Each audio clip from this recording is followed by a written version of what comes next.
Hi, I'm Brad's Vintage Collection, and today I'm going to talk a little bit about something I did that I've never done before in the hobby, and that is sell some cards that I don't have duplicates of, that I plan on downgrading later.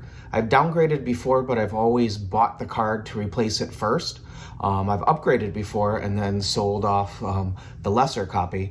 But for the first time at Strongsville, I sold some cards that were not duplicates, and I want to talk a little bit about my thought process and why I was willing to do that and how it's going to help my collection. I'm not really part of the consolidation movement, although this will let me get a big card, but I bought more cards at Strongsville than I sold, so I'm not trying to sell a bunch of cards just to buy one big card.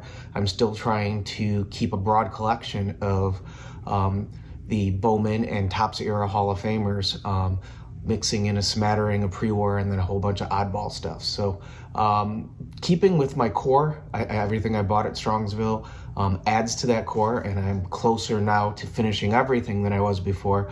But I did do something that I never thought I'd do, and that was I had a completed 61 Hall of Fame run, and I no longer do. I sold some of the 9s that I think were priced at a point where I feel like it's worth more for me to get a lower grade copy and then buy other things that I need. And I'll go through that process in this video. Okay, as I said in my introduction, I sold more cards at Strongsville that were not dupes than I have my entire life. So I sold 7 cards at Strongsville, 6 of which were not dupes. And I've always downgraded, but I've never been willing to sell a card until I found a replacement until now. And I think what prompted me to do that was some rising prices on some of my 9s to a price that I feel may not sustain. So I just wanted to move now and sell the card first in case the 9s start to go down, because they've gone up quite a bit. And then also I'm in a position where I was laid off of my job, so all of my money for the hobby has to come from the hobby. So I've been more willing to part with my duplicates and been more proactive in trying to sell some of my cards to free up money. So everything I bought at Strongsville, and actually since I've had a channel, pretty much has been from cards that I have liquidated, and it's been until now pretty much all duplicates. So of the 7 cards at Strongsville, 6 of which were not dupes, so I hadn't replaced it yet. And so the first card I'm going to show is the 1968 Willie Mays, and this is the type of downgrade I've always done in my hobby. So I had a SGC 96 or a 9 of the 1968 Willie Mays, and from Garrett I was able to find this 8.5, and I pre-bought this before Strongsville, or picked it up there to save on shipping costs, and picked up the 8.5 and sold the 9 at Strongsville. And that downgrade netted me $1,500. And if you look at the cards, they look pretty much identical. And I actually think that the 8.5 is a little bit stronger. The centering's pretty much the same. I think the back is brighter on the 8.5. And I actually think the picture's a little bit better on the 8.5. So in my mind, I upgraded, or I downgraded by upgrading the card, and that's what I've always tried to do in the past. And that's the only times I've really sold cards in the hobby. Also, when I've upgraded, I've sold the lower grade card, and when I've sometimes had to bundle to get duplicates, I've sold those cards. But I really haven't ever sold a card that I didn't have an extra of until Strongsville last week. So what am I doing? What changed? Multiples on the cards I own on some of my cards between 8s and 9s has magnified. And that magnification made it seem to me like it's just not worth holding the higher grade card, because it's just worth a lot more than an 8. And that multiple in most of these cases has gone up quite a bit since I've bought the 9. And most of these I've had more than 5 years, so I've had them for quite a while. And I don't really care about the number grade. I never have. I just like to try to buy the nicest card I can.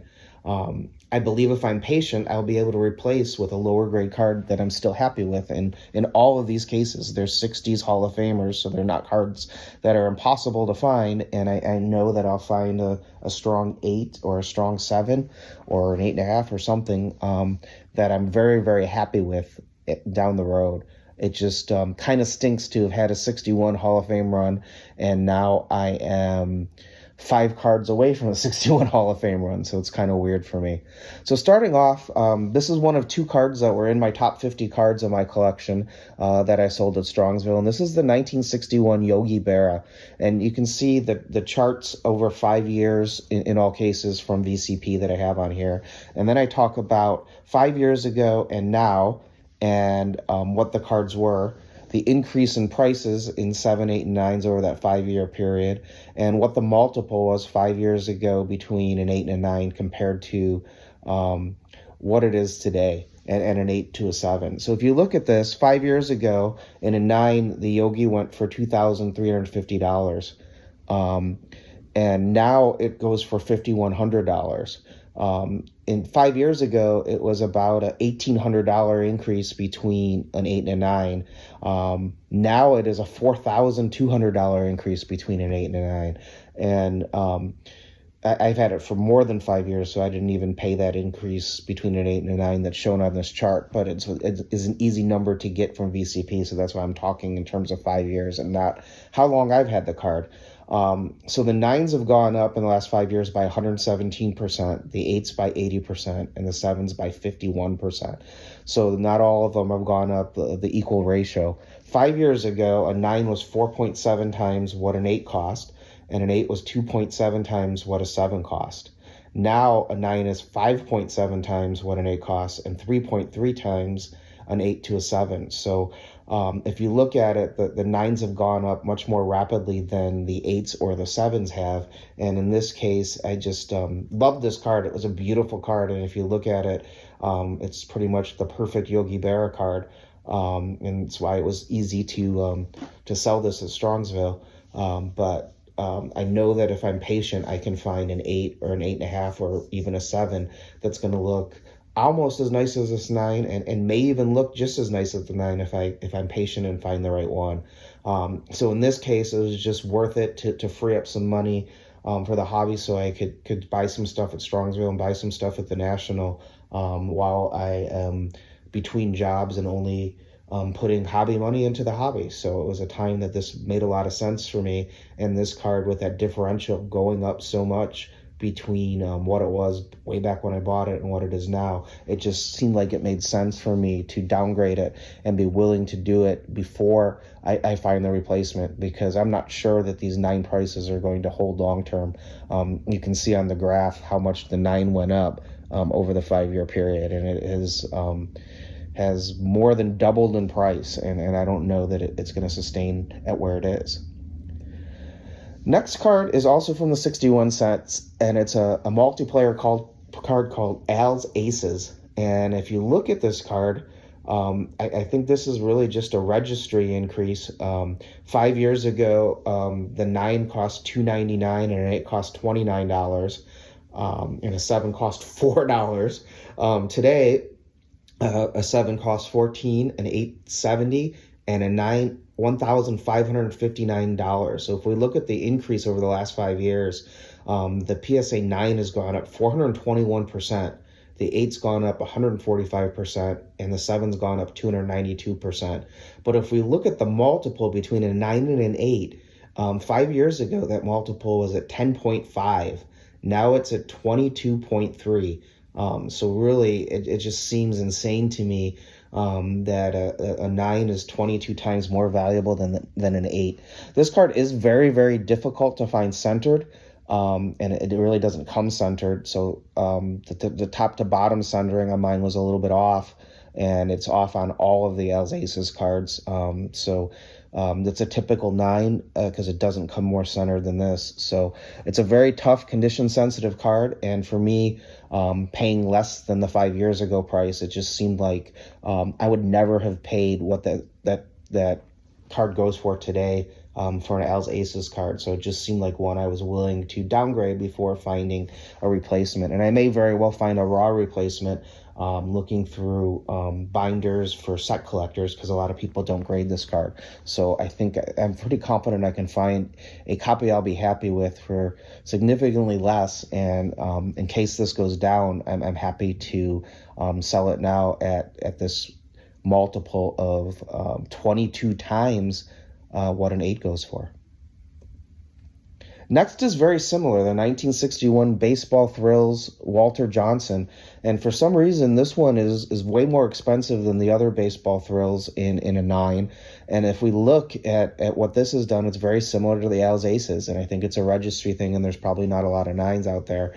But if I look, 5 years ago, it was $276 for a 9, $95 for an 8, $21 for a 7. Today it's $1,320 for a 9, $165 for an 8, and $56 for a 7.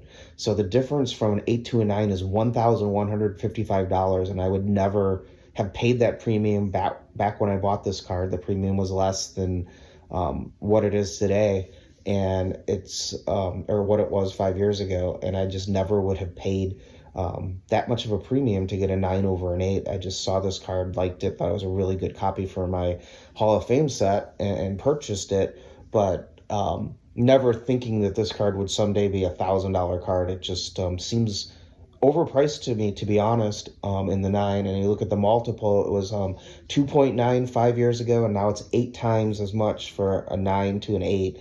And actually the multiple from an 8 to a 7 went down over that 5-year period. So the differential just has gotten so high that I'm pretty confident I can find a nice raw or an 8 or a 7 that I'll be perfectly happy with, and I can buy something else I'd rather have with that $1,000. A few cards I need, or one bigger card that probably means more to me than a non-playing day Johnson card. Next, we have the 61 Gil Hodges, and this one was a little bit different case. I just wasn't happy with my copy. The registration was off on it, and it's always been blurry. And you can get a Gil Hodges card that has better registration and is a clearer picture.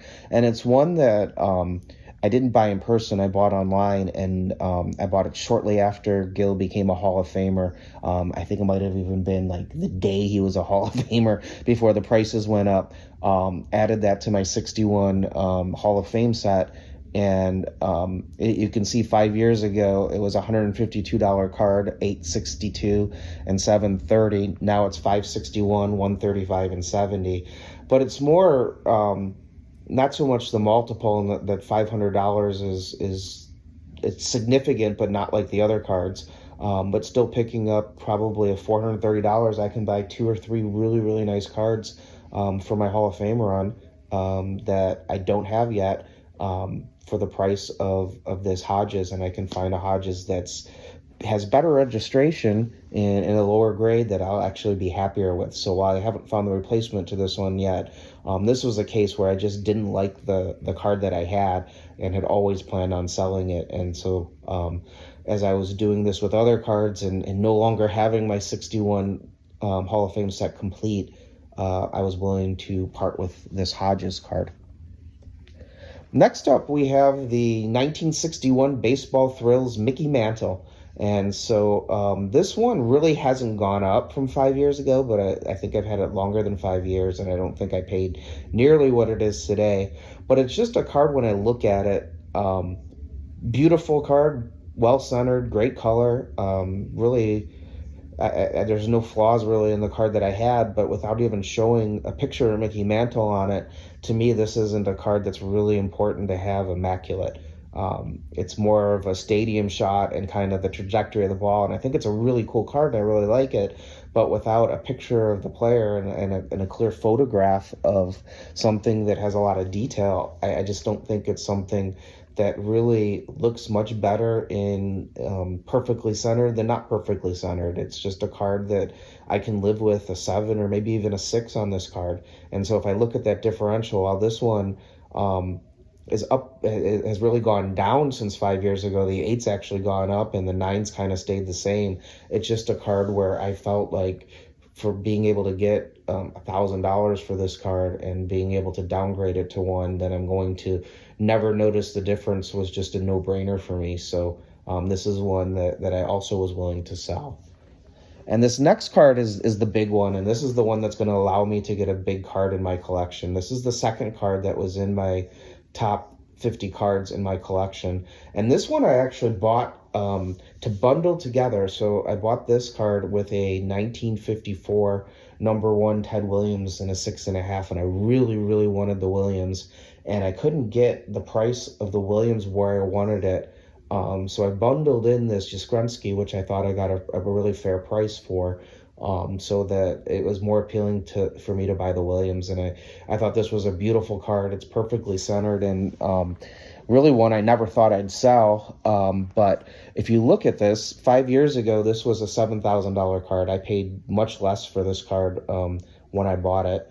Now there was this one crazy sale, and if you look at the chart between Yastrzemski and the Excel table, you can see that the card was $1,800 in 2018, $2,100 2018, and 2020 it was $2,800. Then in 2023 it jumped up to $7,000. 2024 to $9,700, and then all of a sudden on April 4th, right before Strongsville, this card sold at Heritage for $28,060, and I really think that price may be an anomaly.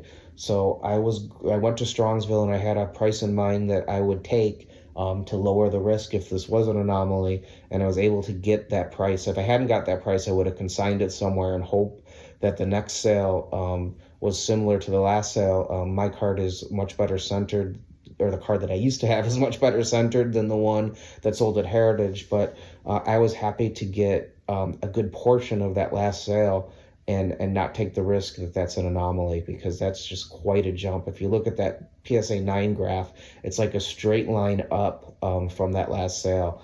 And this is a card to me that I never thought would be a $10,000 card, much less a $20,000 card. And I think of cards that I'd rather have than a 63 Yaz and a 9. I can get the Yaz and an 8 for $400, and I can buy a card that's really, really meaningful for me. So again, I'm not really consolidating, selling a lot of cards to buy one card. In this case, I'm selling this card and a couple others to buy one of my dream cards, and eventually I'll find the right 8 and have a 63 Yaz in my collection again. And this one was less painful than the 61s because I didn't have a 63 Hall of Fame run or a Yaz run, so it didn't really take away from something that I already had complete in my collection. But looking at the increase, it's up 301% in a 9, down 6% in an 8, down 28% in a 7.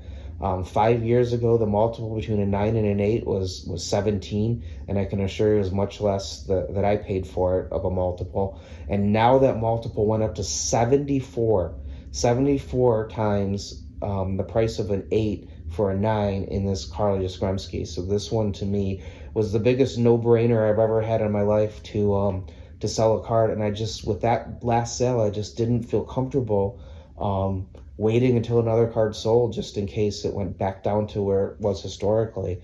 So this will allow me to really have some nice funds going into the National that I can use to buy a big card for me. So what did I accomplish? I added 15 cards to my collection at Strongsville with only hobby money, dupes and a downgrade before Strongsville, and 7 cards I sold at the show. It was a typo with 6, it was 7 cards I sold at the show.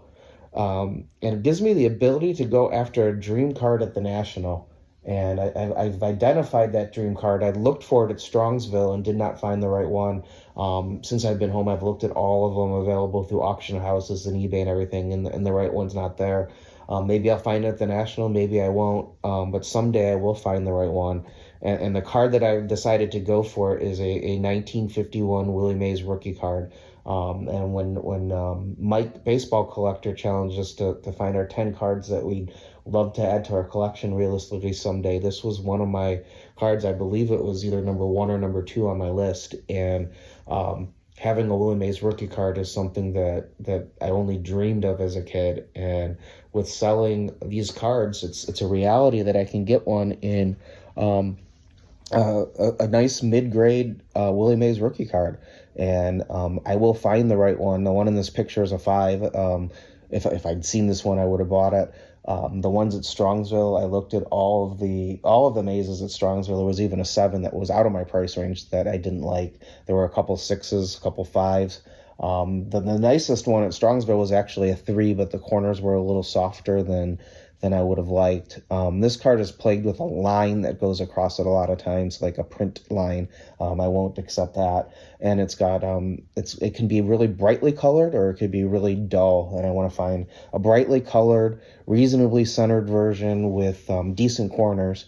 And my budget should allow for that. So as Guns N' Roses, one of my favorite bands, says, all I need is patience now. I have the funds. Hopefully this card doesn't go up. It really has been sitting at about the same level, and it's a little bit down over the last 3 years or so. So I'm hoping this doesn't have a quick run up so that my funds will still be able to buy it when I find the right one. But I'm going to be patient, and I'm going to find the one that I fall in love with. I don't care if it's a PSA or an SGC or who graded it, but I just want to find a nice mid-grade maze card that presents really well, has a great picture, and it's something that I can now do thanks to having a card I bought that wasn't that important to me just really go up in value. So I'm going to be looking at some other 9s that I have that I'm willing to move, but some of them are a little bit harder, and I want to find the right downgrade version first. So I don't think I'll sell anything else without a downgrade version unless I get something like that Yastrzemski where one of the cards really goes up.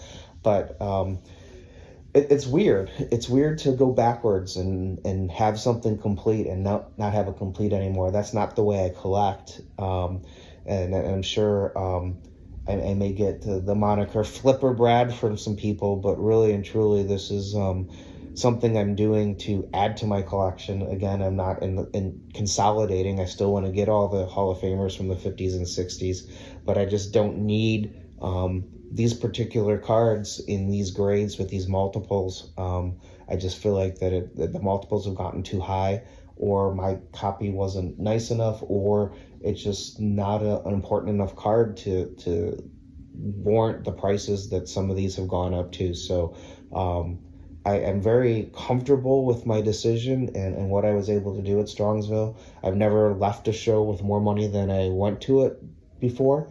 And maybe something I never do again, who knows? But I'm real excited now to have a nice budget for the National, and maybe I'll be able to find that right maze card.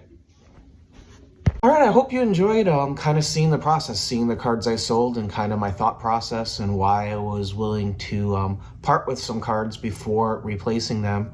I'm going to have a very fun National now, going for that big card that I talked about, and also get some other cards from my collection. So hopefully it won't take me too long to find the replacements for the cards I sold, but I feel comfortable with what I did, given where prices were today on some of those 9s. And I think that for my collection, getting 7s or 8s of those cards and getting more of the cards I need from the Hall of Fame runs really makes a lot of sense for me.